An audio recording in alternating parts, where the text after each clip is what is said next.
Welcome everybody to Spotlight 814. We're doing it again. I am your host, Ryan Dawley, and I'm here with the busiest person ever, Brenna Thummler.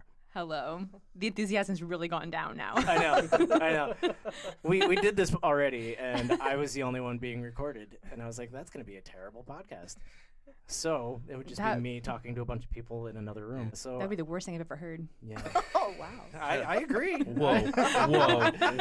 Coming in hot. Guys, we just started. Happy anniversary. Okay. We have a Supercast today. It's a Supercast because we have people from the cast of 3 shows going on in the area right now. Camellia Tartara, That's me. that is you. From And Weird Romance. Weird Romance at PACA. That was awesome. We're going to talk about that very shortly. Fabulous. We have Chris Pedersen, I'm back. once again, Unchained. Yeah, I'm still connected to the radiator. They won't let me go. Yep, that's what we do here. Yeah. Help. So, Chris is starring in Anastasia. He's playing Anastasia. Yes. That That red dress is so tight. At the Academy. I feel you, brother. I feel you. Speaking of red dresses, that beautiful lady right there is Jordan Wolfe. Hi. Jordan Wolfe starring in Tootsie at the Erie Playhouse with me. Yeah, so excited to see the rest of you. So welcome everybody. This is going to be a lot of fun. So I don't even know where to start. We already opened our show. Mm-hmm. Yeah. You guys opened your show Yep, same same time. weekend, yeah. Same time. So let's start with Weird Romance. Okay. Let's do it. Let's just get into it and get weird. Let's get weird. Get weird. It is weird, and I loved it. Yeah. You know, I saw a review online that said the show's not weird, and I'm like, did you see it? I mean, maybe people are expecting way more weirdness, but I feel like it's definitely a bit weird. Oh, yeah. And maybe they only came to Act 2.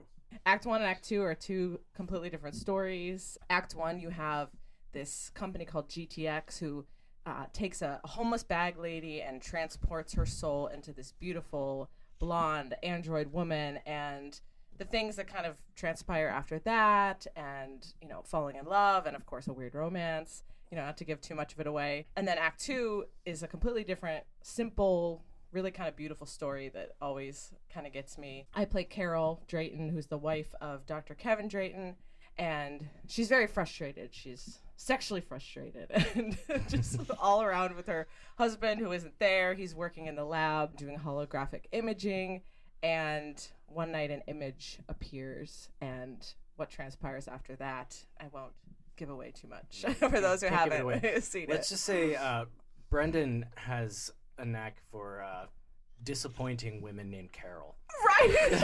We came into rehearsals on day 1, and I was like, what is it with your stage wives named Carol, who you're constantly disappointing? He was cracking up. Yeah. But it's that was very funny. What's his real wife's name? Carol? What is Christine. it? Christine. Yeah. Okay. I've never met her. Yeah. I don't think. Another C name. Yeah. But yeah, he's wonderful. Obviously, like in the 2 different acts, plays different characters, and his ability to like bring emotion, like raw emotion on stage, is always like astounds me. Yeah. So Yeah, he's incredible. Yeah. Patrick Vahey oh my gosh, had us steals the show. racking up. I mean, Act 1 he's phenomenal, but Act 2 he plays, you know, a hologram of an old fictional jazz singer named Johnny Beaumont. Yeah. And just his stage presence and the way he moves, and of course his voice is the most amazing thing to listen to. It gives me chills. It's his mouth for me. I know that sounds weird to say, but No, you're right though. It's the way he he maneuvers his mouth in certain Yeah. things. Like when he's delivering the lines, he's like, Yeah, and just that's a looking at the great audience bit and for his a little radio podcast. Yeah. I'm glad you could all see that. Yeah. You know, I think it was it Devin who was laughing so loudly? Behind. Yes. So the entire first act when he's playing the son and he's like over dramatic in the most perfect way, and they're laughing their heads off. There's someone behind us who goes, "Are they smoking?" Because they understand like why they were laughing so hard. It's very interesting. Like, of course, with any show, the audience that you get, it, like, sort of dictates how, you know, the show's going to be. But this show in particular, because there are moments which can be perceived as is that supposed to be funny, or is that dramatic, or is it over dramatic? And depending on the crowd, like we've had completely different responses to those kinds of scenes. So it's interesting to see people kind of laugh at that, and then other people are like crying at certain moments. And so this show in particular, it's very interesting to see. I did not expect people to be crying. Yeah. But there was a lady behind us that was like bawling her eyes out. Like, I think the like, second act, ugly like crying. in particular, it hits so many emotions for people, whether you've lost a love through death or breakup or, you know, whatever. You know, it's something that anyone can relate to, even though it is a bit far-fetched in the, you know, in the script of like what happens. But well, simply like moving on from trauma. It's like that's everybody. Moving on from a bad situation. Absolutely. Especially the very specific trauma that's in that show. Like, right. Anyone who has gone through that is going to have absolutely a very emotional response to it. Yes. And Teal, who plays Nola in the second act, is wonderful. She's from Jamestown, and she just is that role so perfectly. Like, I couldn't think of anybody else for it. Yeah, she's fantastic. Yeah. Ellen Greene originally played that role off Broadway, and I see so much of I could see that, you know, in her. Yeah, I could definitely see that. Oh, that's cool. So you guys close next Saturday, right? Next Sunday. We have a matinee. Sunday, Yep. okay. Our only matinee. Yeah. Gotcha. All right. So that'll be interesting. Can I see the matinee crowd? Yeah. Get funky. Get funky. I like it. Funky. I have some facts. Can I jump in with See, facts? this is where Brenna's note taking comes in handy. She is the fact lady. Are we gonna play this like trivia, or are you just gonna read us? I'm just gonna. Well, do you want to guess what my fact is? No, I don't like being underprepared. Please guess. What fact about weird romance is she gonna give? That Brendan has had more women named Carol than anyone else. And disappointed them all. That is accurate. I can cross it off my list.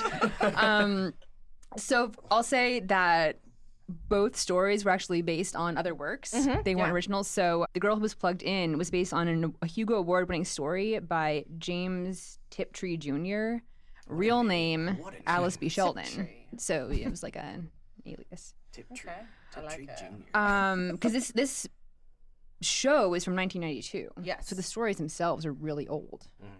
Which was shocking to me. I've felt like I've read the second act one. It was Like also that one I knew really well. a Twilight Zone episode from the 80s. Okay, that's why You can YouTube it. Yeah.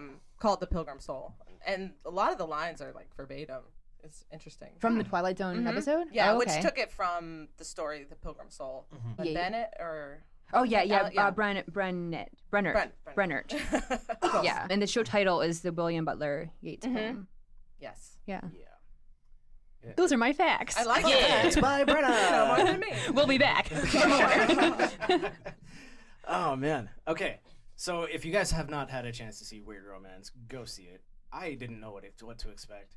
Yeah, it's a And- musical that probably no one has seen. Yeah. knows nothing about. Yeah. The first time I'm going to be honest, like the first time I heard the music, because Bob was like telling me about the auditions, and I was like, it's Alan Menken, you know? Yeah. And Very famous. yeah, and I expected, I didn't know what to expect, but I listened to it and I was like, this show's not really for me. I don't know. And I know Brendan had the same thoughts. Yeah. But then you get into the script and you get diving into it, and it's like It makes sense. The music Yeah. makes sense. I think it's sometimes hard to listen to on its own. yeah. Especially Act 1. It's like, what is going on here? Right, yeah, There's yeah. so many characters. Like, I play 4 characters in the first act. Everyone's playing multiple characters. Yeah, and I auditioned because I was like, this is interesting. I love, like, small ensemble casts and never, heard it, never known anything about it. And, yeah, I've really enjoyed it. I've enjoyed playing Carol, and it's nice to be, a female in a show singing kind of like a love ballad and then turning around and singing like a comedic song. Like you don't get to do that a lot as a woman. You're either like the ingenue or the best friend. Yeah. She's kind of both. Yeah.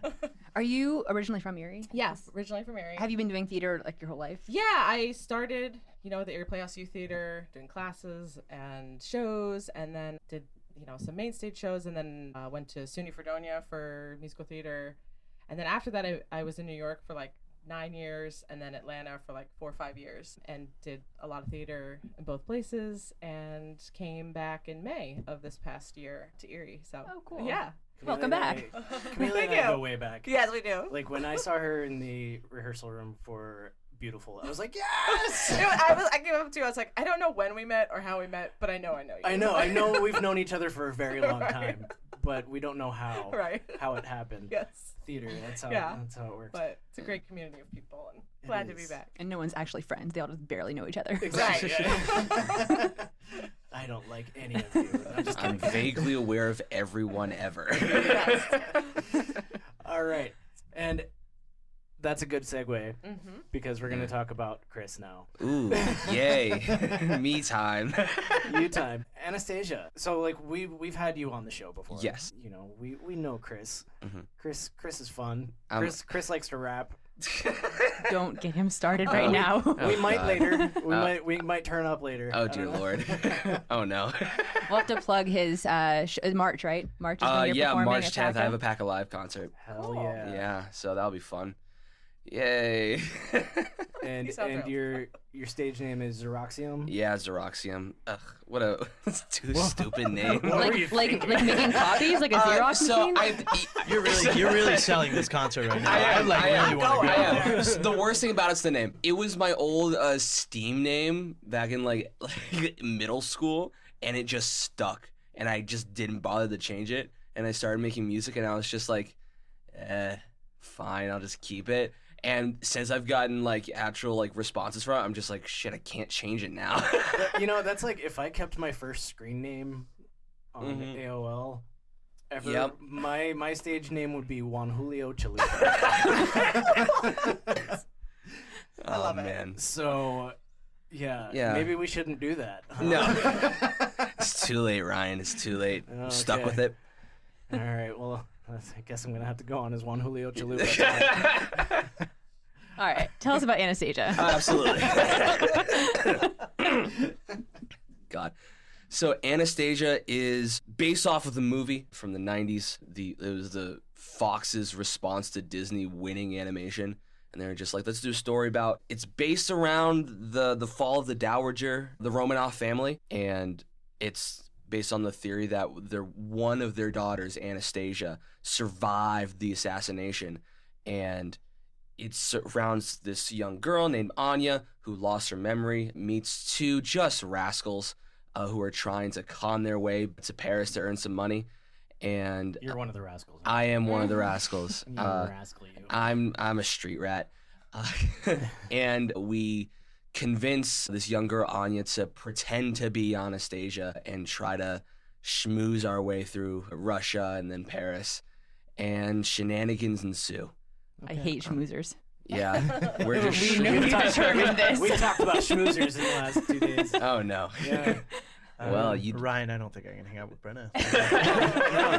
You schmoozing son of a... Gosh. But yeah, the show itself, it's a big musical, huge ensemble. The 6 main principals. I'm just gonna say Maddie Morgan is so good. I love her. Maddie Morgan plays Anya in the show. She's just fantastic. Yeah. I've heard so much, but she's just the best. Yeah. Oh, this is your first time working with? This is my first time working with Maddie. First time working with a lot of the most of the ensemble is from, I recognize them from Young Frankenstein, of course, but a majority of the principals, besides Shelley, I've never worked with before. They're all just incredible. Daniel McGaffin plays Dimitri. I'm his right-hand man in the show. Daniel, this is his first show. He just moved from Canada, and he is just fantastic. It's annoying watching him on stage because it's just like, you're so... Man. Wait, did he just move to Meadville, Pennsylvania from Canada? Yes. Why would you do that? His partner works at the Allegheny College. Oh, okay. Yeah, okay. got tenure work. That's there. Yeah. Why is an airplane taking off in here? I don't know. that got real loud. But yeah, the entire cast is just amazing. The musical's really the music's fantastic. Sean Clerkin is an amazing director. He has really crafted this by hand. Yeah. And it's just beautiful. It's funny at times. It's dark. It's a dark show. I love darkness. Well, that's the thing. Like the writer made it very clear that he wanted to do honor to the Russian Revolution and not copy the Disney film. Absolutely. Was it Disney? The animation. Yeah, I don't know if it was Disney, the animated film. But anyway, so it's very, very dark in comparison to the Yes, animation. because the event itself is just terrifying. Well, yeah. Yeah, it's an entire royal family was locked in a room and they were just shot at with guns and bayonets for 20 minutes. It's like the Red Wedding in Game of Thrones. It was awful. How much of that is staged? You'll just have to see. Oh man, I hope it's all staged. 20 minutes straight. It's just 20 minutes. It's a 20-minute bloodbath. It turns into a tap number. It's the pre-show, and they want no one to feel comfortable. No. Gosh, but that's a concept I could get behind. oh man, this is like, Sean, what did you do?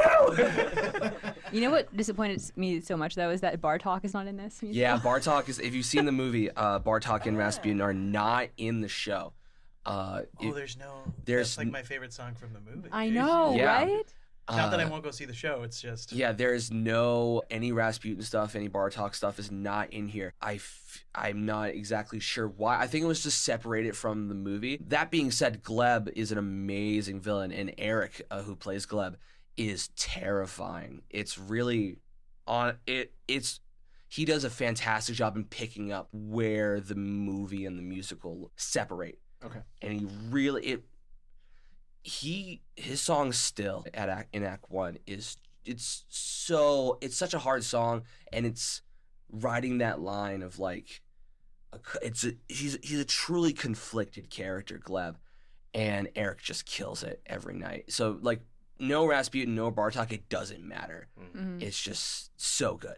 Yeah, I've never seen the movie, but I'm really looking forward to seeing the musical. I've heard incredible things about it. The pictures look fantastic. Yeah, the costuming is so good. Maddie, anything Maddie's in, I know is going to be good. Mm-hmm. Like, she's incredible. Yeah. So yeah, and you guys run for 4 weeks? We run for 4 weekends. Yeah, February 2nd to the 25th. We are doing the show for as long as we've rehearsed it. Okay. Yeah. Nice. Yeah. us too. Yeah, we're about the same. Yeah. I think we all started like after the new year. Mm-hmm. Yeah, and everybody got COVID, and then we. Jordan and I were like the Wednesday before we opened Tootsie. We were like, oh boy, we're in trouble. You guys got sick? We're in trouble. No, it was just a rough rehearsal. Isn't it amazing how it comes together under pressure, though? Yeah. We gotta do this. It was funny because every rehearsal, it was like somebody else had the worst night they've ever seen during Tech Week. It was just like, well, I sucked, and then someone goes, that was my best show. So life. Yeah, the night that I was like, I did not get a single thing right, and I wrote in my notes, learn the show. Underline, kill yourself. Jordan's like, I had the best show of my life. I was like, I hate you so much right now. To be fair, the night before, every note was for me. There wasn't like it was like chorus, smile more, Jordan. Don't do well, that. you are the title character. Yeah. So Jordan, you play. Excuse me. I have a fun fact. Fun fact? I'm sorry. For Anastasia, and you just skipped over it. Wow. Facts with Brenna. Ooh, I like it. Thank you. I just wanted to say a quote, sort of. It's not an act. It's like paraphrase, but the lyricist for Anastasia said that the musical has taken on an unexpected current political relevance since the Women's March in D.C., and how they really took the show to be like a woman's journey to find out what she's made of. Yeah. And they're like, it's really relatable today, so focus on that. Yeah. So I wanted to say that. Thank you to Lynn Ahrens. I think that's it. Lyricist of Anastasia for supporting women. Yeah, that's good support. Yeah. Because the show itself is the root of the show is finding your place in the world. Like, if you were born to do something, that doesn't necessarily mean you have to do it or you have to follow that. It's really just finding home. It's finding home. Mm-hmm. That's what the show is about.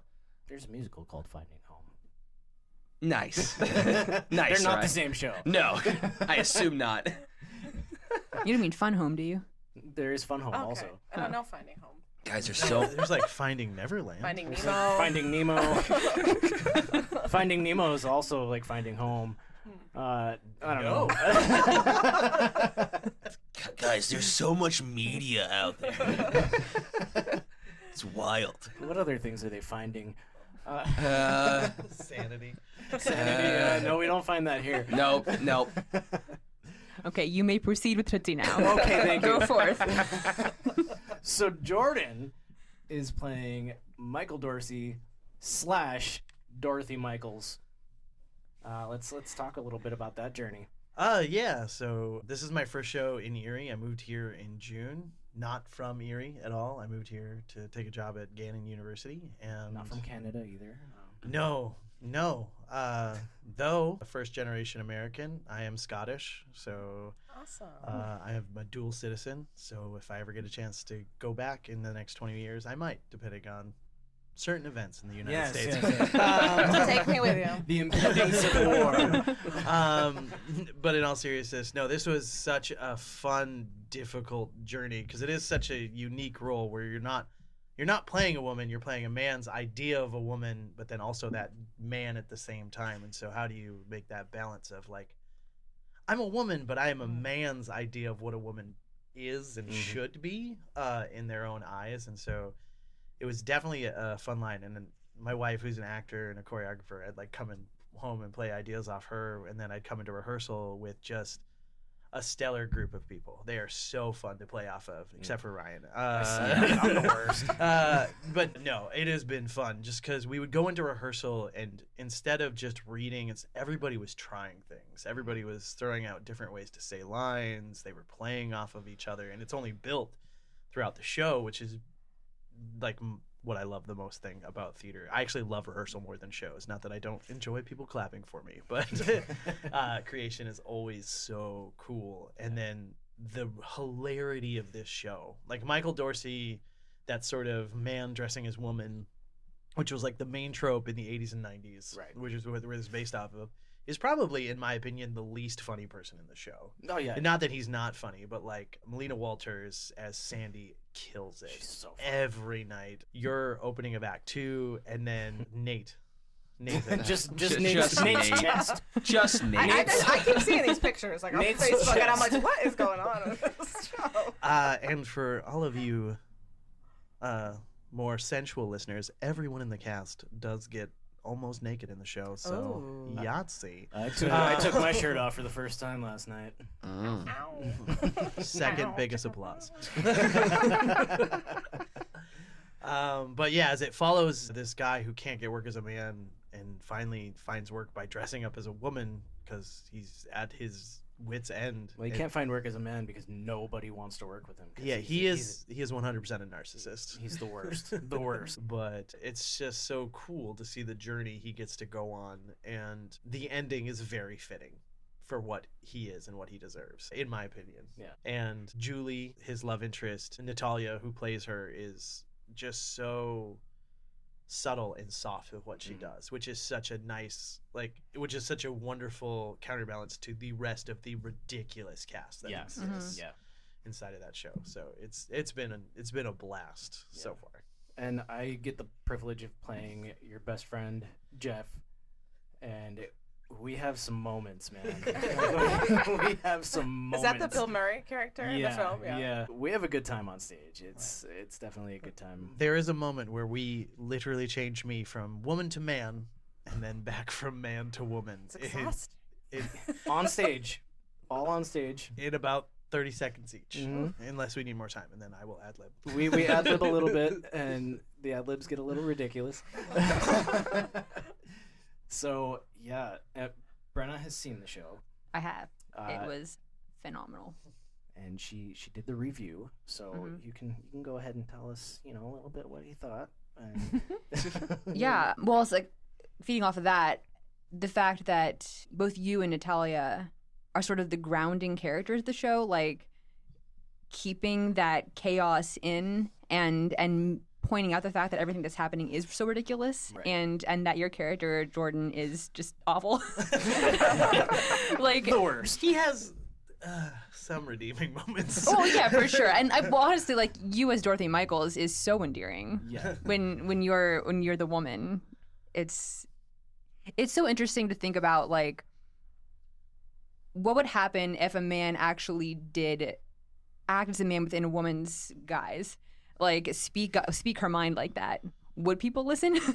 It's like there's so much to think about when it comes to, like you said, the man doing what he thinks a woman would be doing, and if he's even capable of that, if he knows how a woman thinks and how she would actually respond in certain situations to be authentic. Well, it's really interesting about that is that I base this off of, so my parents split up. I was raised by my mom, and so this like that female version of her is like me just trying to be my mom because she sort of had to speak her mind. Yeah. And so my mom worked for the military. She worked as a civilian in the military, and she raised to like the highest a civilian can go. I remember when she retired, like 4 generals showed up to her retirement as a civilian, which was the craziest thing in my mind. I was like, did you kill people? She's like, no, I just kept people from killing people. So she was basically a civilian mediator for when they let people go. Okay. And then she started running all that. Then she started killing people. Right. When so like I got to see if a woman would speak her mind and those sort of things because my mom is very, very blunt and direct. Yeah. And it's sort of how people reacted to Dorothy early on in the show is what my mom had to fight through. And so it is, but my mom is also not as crude as Michael. So like, so like it's, I had a unique perspective going into it because I sort of got to watch and live that sort of life because my dad sort of disappeared for a while until I was like 20. So my mom had to be both until she remarried, and then she was like, nah, I'm still independent. Yeah. So yeah, it's I don't know. Like I don't know if the world, I think today more than ever we are closest to where I think you could see that non-man but a woman take that persona on. Yeah. I'm going to jump into my facts based on that right now, because I want to say that Robert Horn, the writer, the idea for actually turning this into a musical came from the fact that the producer of the film, he had the rights, and he approached Robert Horn, was like, hey, I have this idea to turn this into a musical, and Robert Horn was like, no way. He's like, this is not aged well. I cannot take this on. And so he actually passed at first. And then he sat down with David Yesbeck, who did music. Yeah. And they started talking about, like, how can we actually change this for the better? Like, how can we make this appropriate for today's times and kind of put our own spin on it? And they just talked a lot about, like, adding in the woman's perspective, which I feel like they really did through Natalia's character and like Dorothy's talks with Julie. And I don't really remember the original film, but they said that there was a lot of that lacking in the original film, like the woman's perspective. Oh yeah, Definitely. Yeah. And you know, the trope it's problematic, but this show has been changed and adapted enough to where I think I don't know. It's hard to explain. Like I think it works. It works for what it is right now. Well, so this you, Ryan. I said, like, people are so critical of things where characters are bad people or like make wrong choices, and I'm like, that's human. Like, it's important to see people making wrong decisions and realize, like, that is not a good thing that you've done. It's okay if characters make mistakes. Yeah. And that's the point of some of the most important work that we have. Like, that still is really well done. I mean, you can look at Fiddler on the Roof, like, not like almost damning your family for a tradition, not that it's a negative thing, right? Like, but bad choices, and when you get to see it on stage, and you can learn from those things. Makes you think differently. And and like, you know, this show is very controversial, like in the Broadway world, like very controversial, and even from the Broadway script and score, like the changes that were made to what it is right now, it's definitely less problematic. And I mean, I would go on to say that it's really not that problematic. Yeah, I would say, like, having been involved in it, and I don't see anything in it that is attacking any particular community. It's not just at all. Pointing out people making bad choices in a way that does happen. I mean, we can even think of, like, what is it, Matilda, right? They cast the main lady, whose name I can never remember. Trunchbull or no? Trunchbull. Yeah. As a man, right? Like, so this right. exact thing actually happens in the real world all the time, right? Where men get cast as women because somebody says, well, I think that would make better, or it would be funny, or whatever the question may be, right? So it still happens. It's not like it's And like the fact is, like, this show, it's not celebrating who Michael Dorsey is. oh god, no. Not by any stretch of the imagination. Like, this show is like, Michael Dorsey is the worst. And at the end of the show, you're like, he's still the worst, but he's learned some things. And I think that it also points out that you can make bad decisions for what you believe are the right reasons. Yeah. Like, we all try to do good, and sometimes unknowingly or even knowingly make an action that is negative. Well, certainly out of desperation too. Like you are completely out of work. You're like so desperate to find a job, and you'll do what it takes. It is his only dream. Yeah. Yeah. So. And I think a lot of times in life, we make mistakes to fight for what we need to survive. Yeah. And it definitely, I think that there's a lot to just like mull over about this story. Like the bad decisions that were made and like the growth and what is important to take from it. For sure. And there are characters like Julie and Jeff who, like you said, ground everything else around it. Yeah. And I think the show works. I think it's hilarious. I can't wait to see it. The audiences have been eating it up. Yeah, it has been. Everyone just needs a good laugh these Oh, days. Yeah. And it is so funny. Yeah. Like, the first act, you get a lot of exposition, a lot of stuff where the laughs are sort of spaced out, and then Act 2 is just a ridiculous roller coaster to a crash. Yeah. It's like Act 2, the audience doesn't stop laughing. Like, when Nate comes out and sings his song to Dorothy, it's one of the funniest things I've ever seen on a stage. So, God. I can't wait. Yeah. So you guys are gonna come Thursday, I think. Thursday. Yep. Okay. Nice. Yes. And you guys are running now, so Yeah, I'm gonna try and catch it Thursday. okay. Sweet. I'll try my hardest. I might be passed out, but I will try. Don't be passed out. Yeah. Don't miss out on this show. I think you're gonna enjoy it. I Do you will like not. the film better or the musical? I've never seen the film. Oh, wow. Never seen it. Interesting. I like the musical better. I mean, the film I It grew sounds up more on. developed and fun. If you rewatch the film now and you haven't seen it, it's not the greatest. No. Right. Yeah. Like, it's definitely a comedy of its time. And so if you look at it from a modern lens, it's there's a Absolutely. reason he passed on it the first time. Right, yeah. right. And there's a reason why people did think it was problematic, or still do think it's problematic, because they look at the movie. And Right. it's like, ew, that's, don't do that.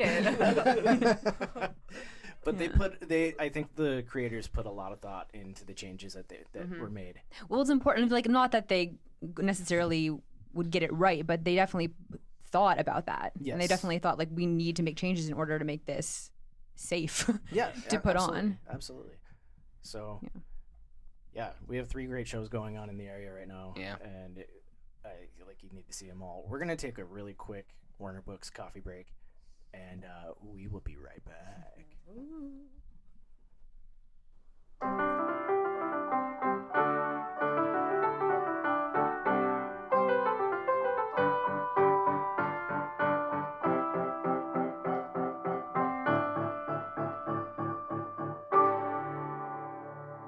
We will.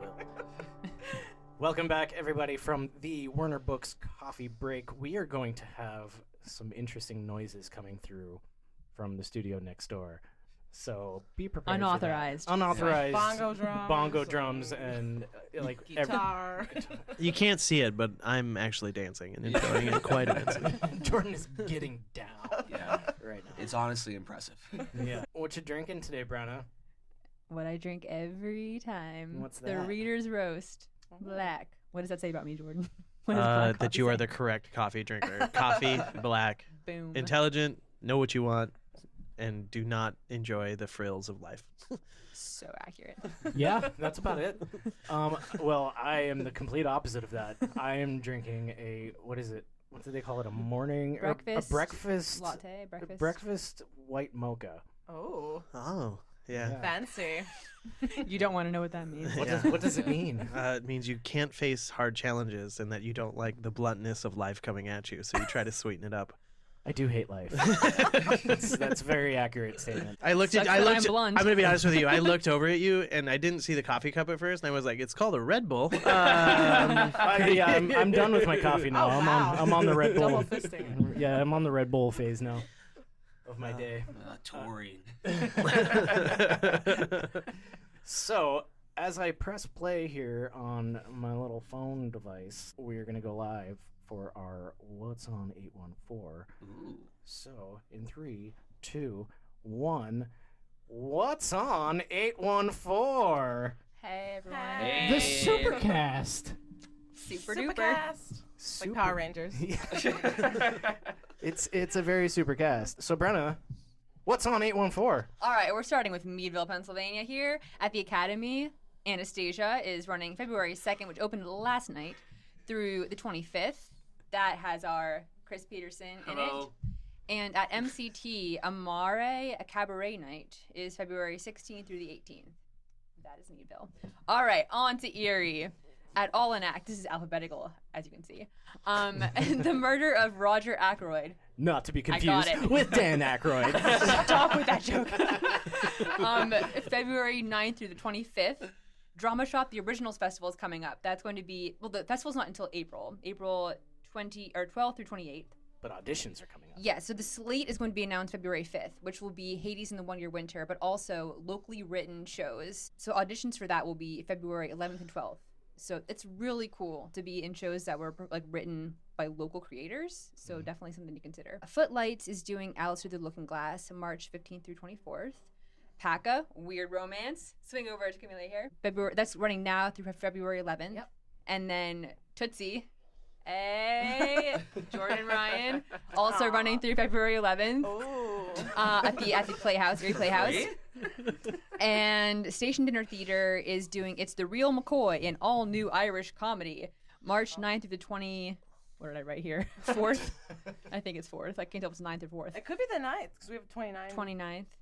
Leap year this year. Who knows? It's March. Oh, okay. Yeah. Never mind. And then There is still a 29th Yes. of March. Never mind. I'm wrong. what? Impossible. And then at Gannon, so they're going to be doing erotic fiction. They're like hosting that, but it's going to be at Warner Books. Our little. You want to talk a little bit about that? 100%. Yeah, erotic fiction it's a really silly comedy. It's the writer asked me to say that. But it focuses on sort of the smutty category, the mom romance that just has a very, very good-looking man on the cover, maybe turns into a werewolf. It's like if Twilight was just a little dumber. But it sort of highlights all of that sort of genre and how people look at it from a writing and a character perspective. It's very funny. It's like two of our favorite things, theater and Warner Books. All in one. Truth. And that's running February 8th through the 17th at Warner. And go and check out Warner Books if you haven't. Mm-hmm. And see a stage reading there. And they are opening their coffee shop and dining area for the show. So Cool. you'll be able to get a black coffee for the show. Or your Mocha. breakfast latte. White mocha. White mocha, thank you. Duh.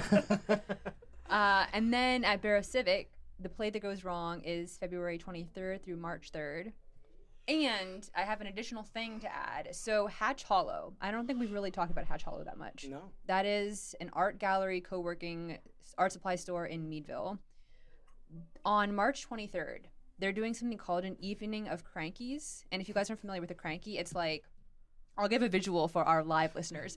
So it's like when you crank the machine and the artwork spins through it. Oh. So it's kind of like a puppet show of sorts. It's a visual performance. And my dad is in it. So my dad is creating currently several crankies with his friend Beth Watkins, and I know that Doug Lodge and Charmaine are doing something as well, and I think Autumn and Lee might be performing that. Autumn Vogel and Lee, who are very prominent in our theater community. So go down there on March 23rd, support Heather at Hatch Hollow, Yes. and local performers doing cool art/performance things. When you said an evening of crankies, I just What were you imagined. thinking? I was thinking like old men, just like. Yeah, I just imagined like me and a bunch of old people going like, damn kids are. It is going to be a lot of old men. I also My dad and Doug Lodge. I also thought of the Comedy Central show that had the puppets that was like Oh, yeah, yeah. crank, Crank Anchors. Crank Anchors, which was I want to go to Hawaii. equally something I would have gone and see. I want to go see the artwork, but like. Yeah. If there's a puppet being like, "You're an idiot," like, I'm an idiot. My dad does have one where it's about like monsters, but really it's the monster is the terrible people in our society today, and how Love it. we're all That's about right. becoming that person. That's 1,000% right. Yeah. Yeah. Also, Jesus Christ Superstar auditions are coming up at Barrow. I think on the 28th and 29th. I could be wrong. 29th and 30th. Cool. Yeah, and Fiddler on the Roof auditions at Meadville. Yeah. Fifth Those and will be sixth. fifth and sixth. Yeah. Yeah. So much going on. So much So much. talent in this area. Yes. So Way more theater than I would have thought having moved here in June. Right? right, Like yeah. something in the water here. Yeah. It's lead. Makes us good singers. Yes. All right, so that's going to wrap it up for Spotlight 814 and What's on 814. Before we go, let's go around. Let's also mention the Patreon. Oh, yeah. too. Well, go ahead. Okay. Well, we have a Patreon. Well, Well, That's pretty much it. and we do have 2 new patrons this month. Yeah. Rick Kress, we have the entire Kress family. They each pitched in $1 every month. Aw. So So sweet. Right. Even the little kid. How's he getting his money? Is it his allowance? he steals it. Tooth Fairy. Tooth Fairy. He's Giving us his He has Tooth been Fairy punching money. his face constantly. he's just He's like peddling teeth. he looks like a hockey player. I hope you two are proud. Hey, Every month he has to punch himself in the face. if we have a kid punching himself in the face to give us money, you can do that too. Yes. You heard it right from Brenna. Punch yourself in the face and give us $1. I don't hate that. And Betsy Patoriak, Yes. she Who's the signed other up one? just the other day, so we have Yeah. our All right, 4th Betsy. Oh, patron. speaking Alright. of Betsy, there's going to be a fundraiser on Valentine's Day at PACA. Yes. Something to look into. Yes, and we are going to have Betsy and Mark Tannenbaum on the show next week to discuss that and Tethered. Cool. So another thing coming up at PACA. So let's go around before we say our goodbyes. I want each of you guys to tell us one more thing about the show if you want, or like whatever you want to say. Or yourselves. yeah, Your or life. yourself, or Your life. origin story. Yes, whatever you would like to say to the people, to the masses. Let's start with Camellia. Oh, geez. I was trying to think of something. Yeah, Weird Romance at PACA. Everyone plays a bunch of different characters. Act 1 and Act 2 are 2 totally different shows. So if you get bored easily and you're like, Act 1, I didn't like that, well, maybe you'll like Act 2. Come see it. It's playing until the 11th of February. All-star cast, directed by Bob Martin. Bunch of fabulous people. Fabulous. Fabulous. Brenna, What am I supposed to say? I'm not entertaining. whatever you want to say. Go see the Originals Festival. I'm Yeah. very excited for that. Yeah. All right. Chris. Hi. I'm in Anastasia at the Academy Theater in Meadville. Runs February 2nd through the 25th. I play Vlad. I am both a bumbling idiot and the mentor in the show. Uncle Iroh is basically my character. And come see it. It's a lot of fun. It's about finding home, finding your place in the world. Finding Nemo. All inspired by, of course, the animated movie, with some modifications and additions to make it its own darker, more gritty story. All right. Awesome. And Jordan Wolfe. Hi, Tootsie, playing at the Erie Playhouse next couple of weekends. It's very funny. It's fun. It has its heartfelt moments. But I promise you, if you haven't laughed throughout the entire show, I hope it was a good nap. I hope you slept well. It was wonderful. And I'm Ryan Dawley, and I second what he just said. So we love you guys, and we will see you next week. Bye. Bye. Thanks for joining us. Thanks to our guys for joining us. Yes, thank you guys. Thank you so You guys much. are awesome. It was wonderful to be here. Super duper cast.